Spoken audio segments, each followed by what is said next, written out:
Hey folks, how we doing? It's Chan from Greenhearth Homestead. I've got a new face, I have a mustache. However, I also have come to the realization that I'm gonna have to move my compost bin, which I'm not happy about, and it's very full of all sorts of stuff. Not that plastic bag, that's not in the compost bin. I didn't put that in, I'm just in the middle of emptying it. But that is a massive task. What I wanna do is I think I'm going to build a compost area over here, which I think will be quite nice because then I can do like 2 different bins, and then I'm going to get rid of this compost bin and salvage the wood from it, move this rabbit run back into that corner. I think that would be the best thing to do. Yeah, I've got a small greenhouse to put up. We're putting that up as well. So you can tell springtime's in the air at the moment because all of a sudden we're way busier outside the homestead, and we're also finally able to get washing on the line instead of relying on drying it inside the house or with the tumble dryer. Also, a massive thank you to my friend Dan for taking me out to celebrate me for my birthday and take me shooting. Dead happy. I seriously thought this plum tree was going to be dead. I haven't watered it in like 6 months. It lived inside the conservatory, and the conservatory is not connected to our house with a door. So it's extra effort to leave the house and come through to the conservatory to water it. So I didn't. However, it's alive, so I've brought it outside. We're giving it a good water now. I think it's earned it. Does anyone else's kid do this? Just mix up random things with water and create a messy mush. I've just gotten rid of a bunch of jars and pots and mugs stolen from the kitchen, just filled with gross. When I ask her to tidy it up, I'm the bad guy. Anyway, it is a lovely evening here. It is March 19th. It is Thursday. I need to go close the nesting boxes. I was just airing out the coop. But they're doing great. They're quite happy. With a new polytunnel arrived yesterday, so we're going to be putting that up this week. I just need to hoe out this old raised bed and put some new compost on top. Forever sorting out these cushions, thanks to the dogs. Yes, you. And you.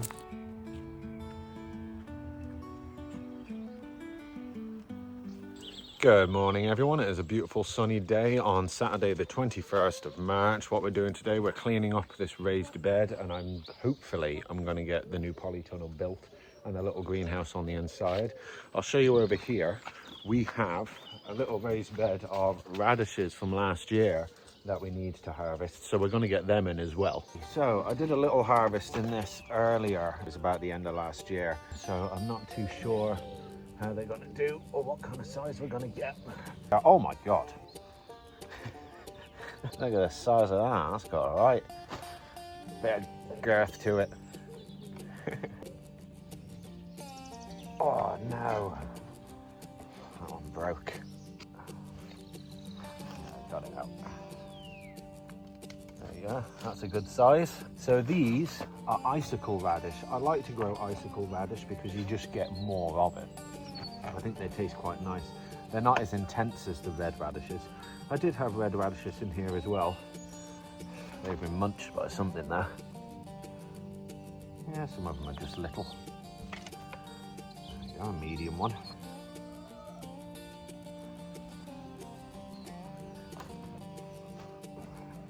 Oh, that one was deceptively large on the top. However, it cut short.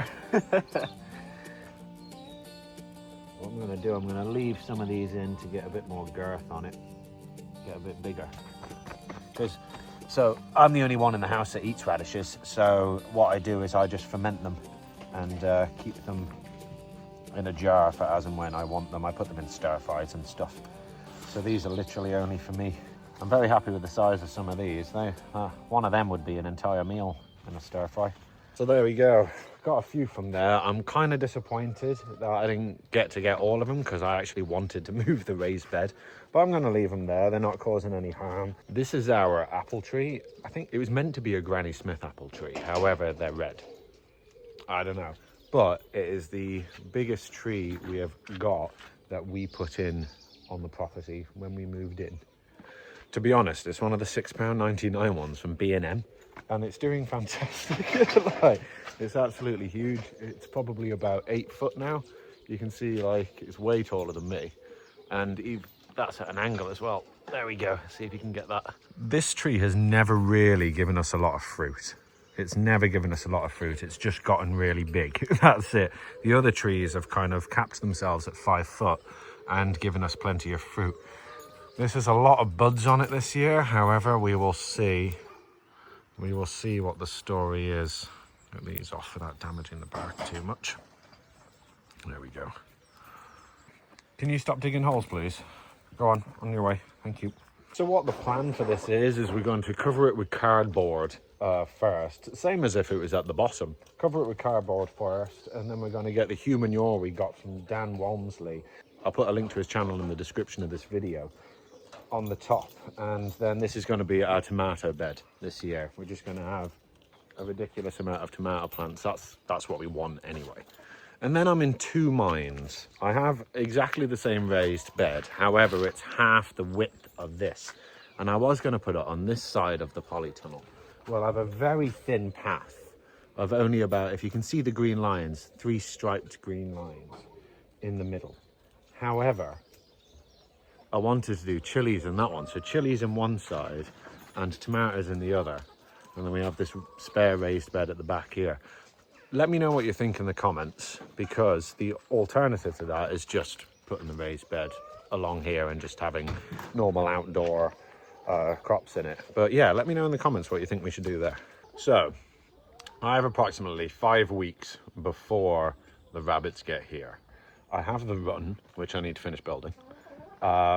Next week I'm getting all the stuff to build their burrows, and I'm getting some food and kind of setting up in that sense. End of April is when the rabbits are coming, but that means I've got 5 weeks to move the compost heap. I think if I do 1 or 2 buckets a day, because I'll be honest, I don't want to do it, so I'm procrastinating, but if I do 1 or 2 buckets a day, that should do it. It's so gross. I really don't want to do it. And then the rabbit run's going to go into this section here. I think the door is going to face that direction, and then we can just kind of like shimmy and open up the door and go in that way. I think that would be the best way to do it, but it means all the animals are in one section then, so that's not too bad. I'm so tired. My stomach hurts today.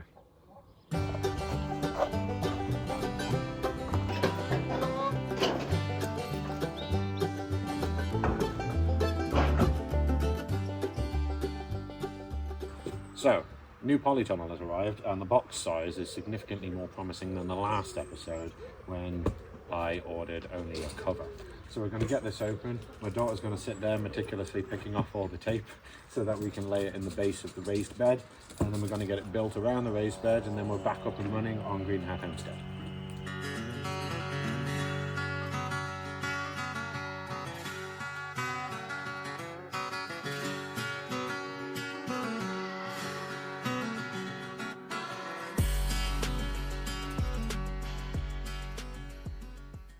Right, after about an hour, the frame is complete.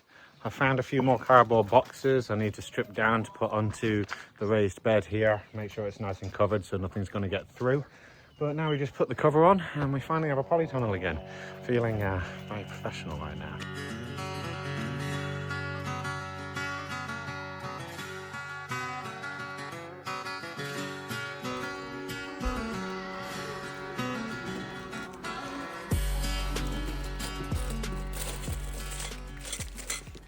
Right, so what I'm putting up here, I got this absolutely ginormous pallet, and I'm putting it up and kind of drilling it into the chicken coop here as a bit of a like a fence to keep the dogs from getting to the area where the rabbits will be, which is this area. This doesn't look like it right now, but what I can also do is I'm going to bolt. I'm going to get some U-brackets. Is that what they're called? Like hose brackets, you know the ones. I'm going to fix the polytunnel to the pallet. That way it's just a little bit more sturdy against the winds, and this polytunnel should last us an incredibly long time then. And there we go. She has also finished the little greenhouse. So that was originally bought to go inside here. However, that wasn't the polytunnel that was intended. I wanted a bigger polytunnel, but I got a big one and it blew down within 2 days. So my thought is that the thickness of the poles just aren't thick enough to have the capability to be that big of a polytunnel. So I've gotten a second little greenhouse, and that's kind of the halfway house between the two, the inside greenhouse, the small greenhouse, and then the polytunnel. And we're just in the middle of tidying up now. We're just getting all the bits and bobs and getting them all sorted, chucking them straight into the fire pit there, get rid of all the rubbish. Chickens are a lot safer now. Yeah, you ain't getting in that gap, mate. That's how she's trying to get the chickens. You alright, girls? You all good? Yeah. Yeah. And then inside the polytunnel, we have cardboarded all of that raised bed now. You can see there right up at the top. And so now we just have to get all of our human manure from the Walmsleys and get it on top of there.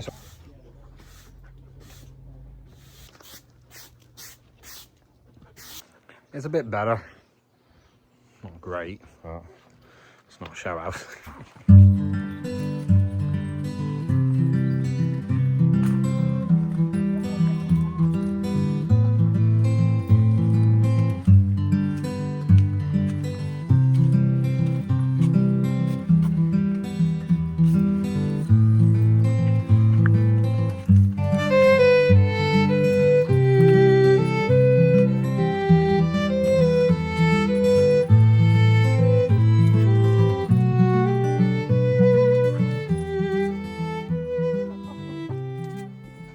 Okay, so to round the day out, we're planting some more seeds. So what we have is we doing some sugar snap peas, which I saved from our crop. Oh, when was that now? That must have been about 2 years ago. We're doing some tomatoes, and also we're doing some red hot chili peppers, which I saved from some red hot chili peppers I've grown before. And this time I'm doing it in rock wool. Now, I have never used rock wool, so I'm not really sure what to expect. However, I'm going to try two different methods. One, putting the seed in the rock wool and then soaking the rock wool. And then the other method is soaking the rock wool and then putting the seed in the rock wool. Okay, so here we go. Excuse the messiness of my greenhouse, I really am sorry.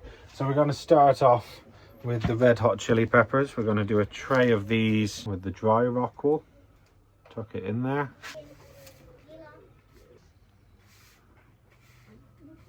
See, that one's not going in. See, that's what I think is the problem with doing it this way. And this is why I think soaking it first will be superior when I try that.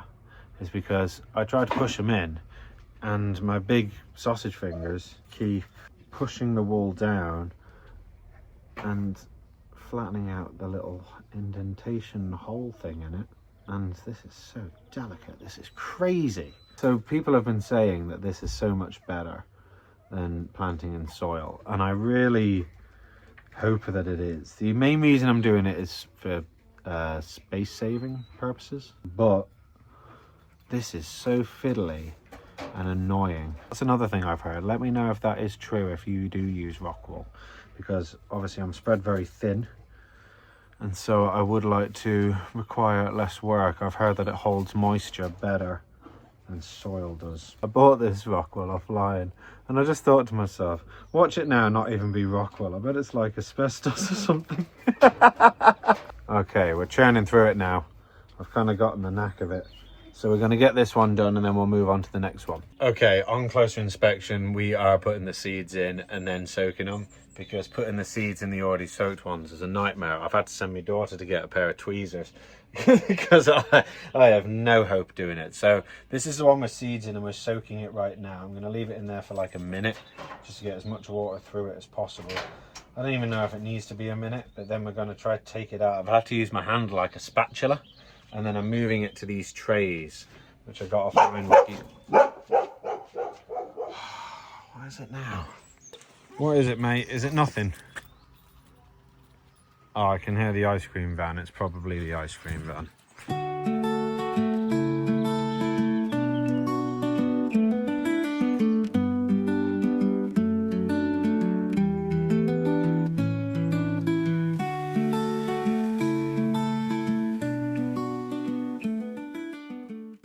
So here we go. So I have these trays. I filled them up with water, and now I'm just letting, and you can see the colour change from the bottom, letting the water draw up through the rock wall. I might have to put a little bit more in. Right, the rock wall's a bit of a two-handed job, and I haven't got two hands now. However, what a productive day. I'm really, really happy with everything we got done today. We've got the polytunnel, we've got the greenhouse, got all the seeds moved outside, got the rock wall sorted, got a couple of holes patched up on the chicken coop. Overall, really, really pleased.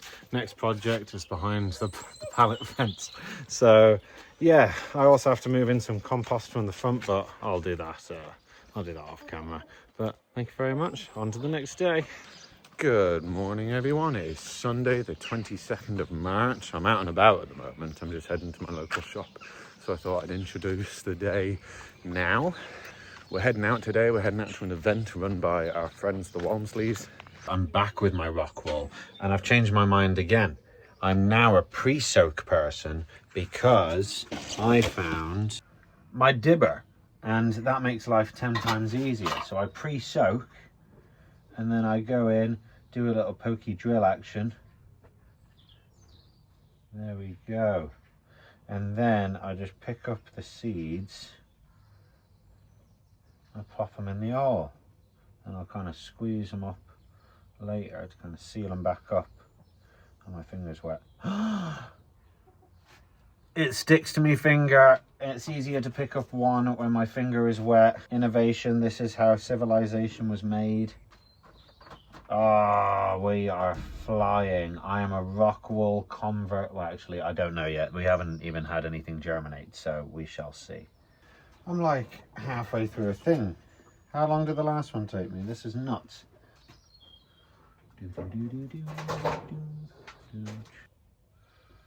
The evolution continues. I thought if it sticks to my finger when my finger's wet, it might stick to the dibber when the dibber's wet. And it does. What a great morning. A morning of innovation. Okay, it doesn't stick to the dibber as well as my finger. Never mind. I got a bit ahead of myself there, thinking I'm some kind of Nicholas Tesla of the gardening world, because I invented wet fingers. So I've only got this section left to do. I've done all of these now, and these are red hot chili peppers. These are going to go in the indoor greenhouse until they sprout, and then they're going to get moved to the outdoor greenhouse. Update on the rock wall, and I can't believe it's the same episode. Usually these updates come the next episode. However, they're starting already. It's been, I don't know, 5 days, maybe 4. Mental. None of the others are starting. We've got a few more chilies popping up, which is nice, but I am very surprised by that. That's amazing.